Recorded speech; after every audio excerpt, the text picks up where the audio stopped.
سوال ہوتا ہے کہ مال میں برکت کیسے ہو. بڑی پریشانی رہتی ہے، میں بھی کماتی ہوں، میاں بھی کماتا ہے، بچے بھی کماتے ہیں، لیکن برکت نہیں. تو برکت کیسے ہو؟ پہلی چیز ہے اللہ کا تقوی.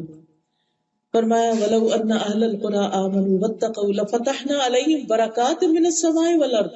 اگر یہ بستیوں والے ایمان لاتے اور اللہ کا تقوی اختیار کرتے تو ہم ان پر آسمان اور زمین کی برکتوں کے دروازے کھول دیتے. ہر کام اللہ کے ڈر سے کرے، اللہ کی نافرمانی نہیں. دوسری چیز صدقہ. حدیث میں آتا ہے تم جو بھی صدقہ کرو گے اللہ اس کی جگہ اور دے گا، اور وہ سب رزق دینے والوں میں سے بہتر. قرآن مجید میں آتا ہے وَمَا أَنفَقْتُم مِّن شَيْءٍ فَهُوَ يُخْلِفُهُ وَهُوَ خَيْرُ الرَّازِقِينَ. بچوں کی جاب شروع ہوئی، پہلی تنخواہ میں سے لازماً صدقہ کروائیں، پھر ہر مہینے صدقہ کروانے کی عادت کریں، تاکید کریں اور انہیں لے کے بیٹھے کہ بیٹا دینے سے مال بڑھتا ہے، صرف بینک میں جمع کرنے سے نہیں بڑھے گا.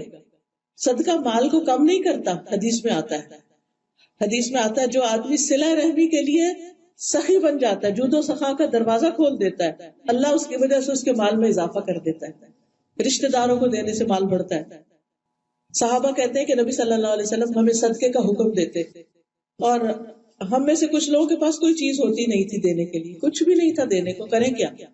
تو وہ بازار جاتے، اپنی پیٹھ پہ کوئی چیز اٹھاتے، مزدوری کرتے اور ایک مد لے کر آتے اور وہ رسول اللہ صلی اللہ علیہ وسلم کو دے دیتے، یعنی صدقہ کر دیتے.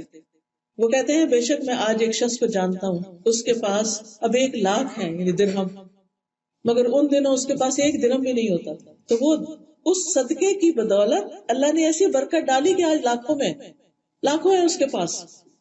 تو صدقہ صرف وہ نہیں کرتا جو امیر ہوتا ہے، صدقہ وہ بھی کرے جو غریب ہے، جس کے پاس کچھ نہیں، بہت تھوڑا ہے، اس میں سے ہی تھوڑا سا دے دے. کیونکہ اللہ تعالیٰ ہر روز 2 فرشتے مقرر کرتے اور وہ دعا کرتے ہیں اللہ دینے والے کو اور دے، دینے والے کو اور دے. جو کھڑے ہو کے بس یہی دعا کرتے رہتے ہیں ہر روز، اللہ دینے والے کو اور دے اور نہ دینے والے کا پہلا بھی ضائع کر دے. تو وہاں سے بھی برکتی ہو جاتی ہے.